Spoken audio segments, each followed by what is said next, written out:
In language learning, you've got intensive reading and extensive reading. When you're doing extensive reading, you don't want to stop very often. Maybe you might check the occasional word, check the meaning of an occasional word, but some people would say that you shouldn't stop at all. That when you're doing extensive reading, you should just read and read and read. Sometimes there'll be things you won't understand, but you should just plow through and understand as much as possible and try to figure things out just from the context of what you're reading. Then in intensive reading, the idea is that you check everything. Anytime you're not sure about something, you should check it. So it might be vocabulary, it might be grammar, it might be word usage. The problem with intensive reading sometimes is that you've got to use a lot of different pieces of software or a lot of different websites at the same time. So you might want to check the meaning of a word, you've got to use a dictionary app or a dictionary website. You might want to check the meaning of a sentence where you've understood every word in the sentence, but you still are not sure what the sentence exactly means. So then you might want to use an online translator.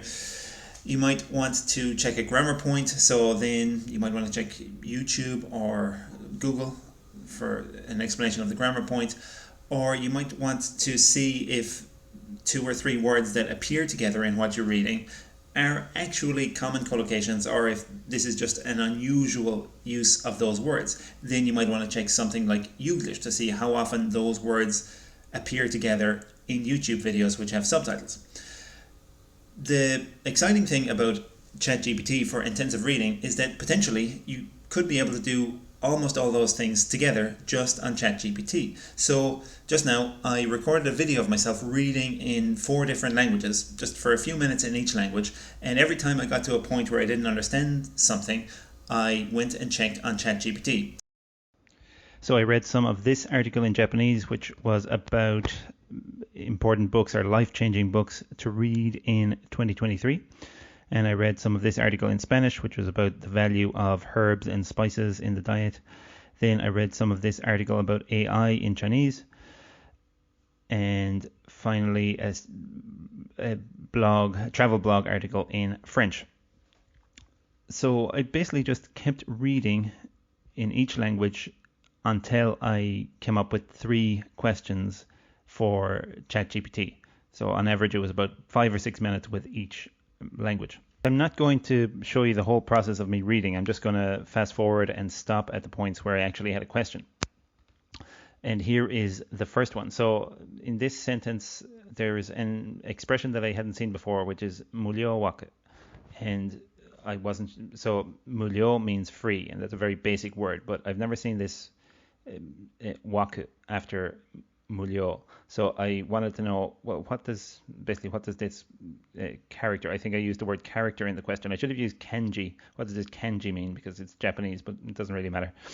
So I asked, what does this mean in this sentence? So I knew it was something about books being available for free, but here it still doesn't clear up my confusion. So that I don't see what the difference is between this mulyo wake and just mulyo on its own. So I ask, what is the difference between these two? And now it gives a pretty good explanation. So I already knew mulyo, and now it explains this, that it's kind of something is free, but perhaps for a limited time, or there's a limited number of them. So then later I went back and checked, and I found on Youglish that yes, mulyo wake is a collocation. It's not very common, but it is used sometimes, and it seems from what I can see that the explanation given by ChatGPT is accurate. So then I got to this sentence that I didn't quite understand. So the expression boron o nagetsukeru, I didn't know what that meant. So I asked it to explain that expression. And it gave an explanation that made sense.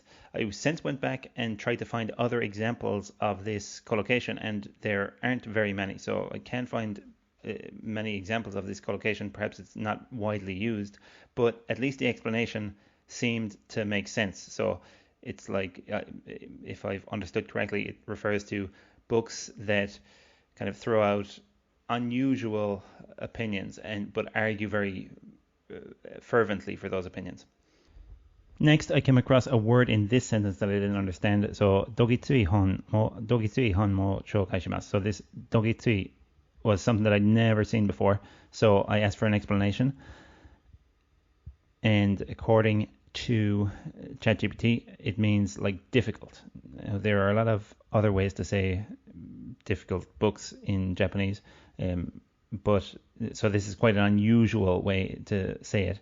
And I had to look this up then afterwards just to check that this explanation made sense, and it seems that it does make sense, but this really is a very rarely used word. It only has 6 appearances on Youglish.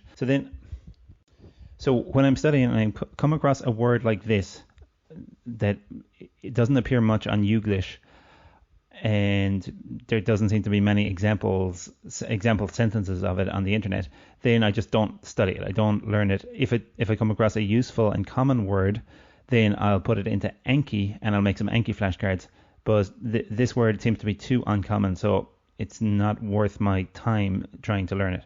So then on to Spanish, and there was this sentence that listed a bunch of herbs and spices, and I knew most of them. I was really happy with myself because I recognized the first like 4 or 5 of them, but the last 2 I didn't recognize. I didn't know what these 2 words meant.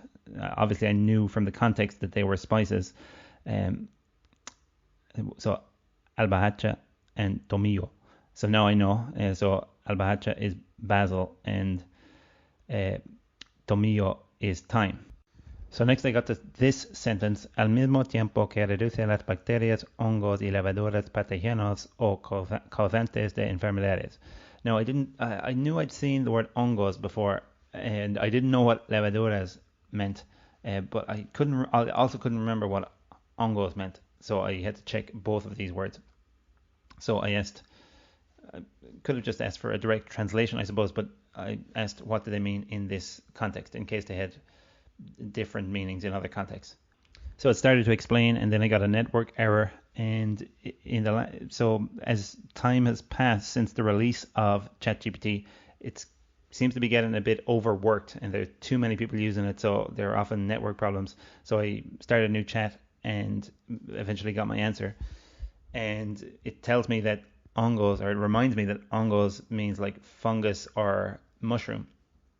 So I definitely seen that word before. I used to know that word, but I also knew that setas and champiñones are also words for mushroom in Spanish. So I wanted to see if there was a difference between champiñones and hongos, and it explained the difference, that champiñones are more like the common mushrooms that you see in the supermarket, whereas hongos seems to be a more general term that refers to all different kinds of mushrooms.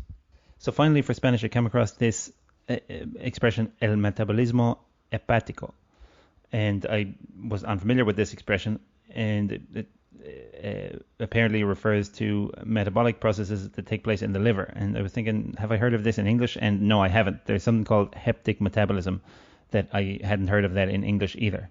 And it didn't, first of all, when I asked it, it didn't translate it to English, so I had to ask for a translation to English. So ChatGPT gave me my first problem when I started reading Chinese. So I was reading this article about AI, and this sentence talks about the value that AI is going to bring to the economy by 2029. So I'm looking at this big figure, which is 13,943 E. So Iwan Sanshan, 943 E. So I'm thinking, how much is this? Because it's quite the big numbers in Chinese and Japanese can be quite confusing. So as far as I thought, E meant 100 million. So I'm thinking, okay, what is 13,100 millions? And I suppose I could have used my brain to try and figure it out, but why would I use my brain to do something when I've got Chat GPT? Using your brain to think about stuff is very 2021. So I asked how many billion is in this number, and it gives me a completely incorrect answer. It says it's equal to 13,943 billion. But that's not. Now I believed it. I believe that my understanding of the word E was wrong, and that it was not 100 million, but it was actually a billion. But since then I've gone back and checked this out, and no, this answer from ChatGPT is completely wrong. So it's not 13,000 billion, which would be 13 trillion.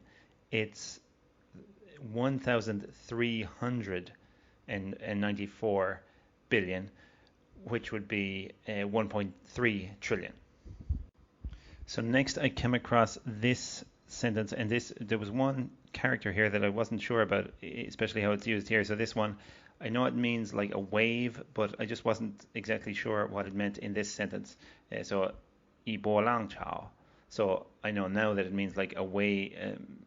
So it's talking about like a wave of changes that will be brought about with AI. So first of all, I asked it for some example sentences, and it gave me some good example sentences from what I can see, and I see that it's usually used with new stuff.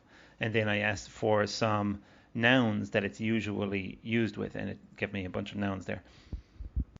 So next, I wasn't really sure what the first word in this headline meant. So now I know it means basically to give insight, 洞察, or insight.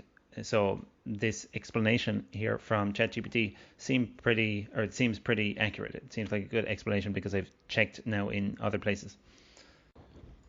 So the last one was a French article about travel, and I was confused with this expression. So, comment préparer un voyage étape par étape à moindre frais. So I'd forgotten these words, à moindre frais. So I haven't studied French in a long time, so I'd forgotten these words. So I wanted to get an explanation of these words. So as you would expect, the explanations of French are pretty accurate from what I can see and pretty useful. So I think we can be fairly confident of the information that we're getting from ChatGPT when we're looking at European languages, French, Spanish, German, and all these kinds of things. And we've got to be a bit more cautious when we're asking questions about languages that are quite different from English. So the next thing I didn't understand was the word repère in this sentence. So the sentence is j'ai quitté mon travail, mon appartement, mes repères. So basically, I know she's saying that I left my job and my apartment, but I didn't know what this last word here meant. So first of all, I asked for an explanation of the word, but then I didn't really fully make sense when I got the explanation of the word in English. So it says it basically means landmarks or reference points. So I quit, or I left my job, my apartment, and my reference point. So it's starting to make sense, but I still want to check what it means. So I ask ChatGPT what it means in the context of this sentence. And here it gives a pretty good explanation. So it says that it basically means that the person has left not only their job and their apartment, but also the daily habits and routines that they have associated with the place where they usually live. So the next thing I wasn't very sure of was this clause in this sentence, je voulais juste me donner le moyen de mener la vie dont je rêvais. So I could probably have guessed what it meant from context, but when you're doing intensive reading, it's good to try and make sure of everything. So I asked ChatGPT to give me an explanation of this expression with some examples, and it did that, and it seems to have been pretty accurate. So from this explanation, I can tell that the person was saying that she wanted to have the ability or the means to live the life or to lead the life that she dreamed of. So if you've got any other ideas about how you could use or how you are using ChatGPT to learn languages, please comment down below. And if you like the video, you know what to do.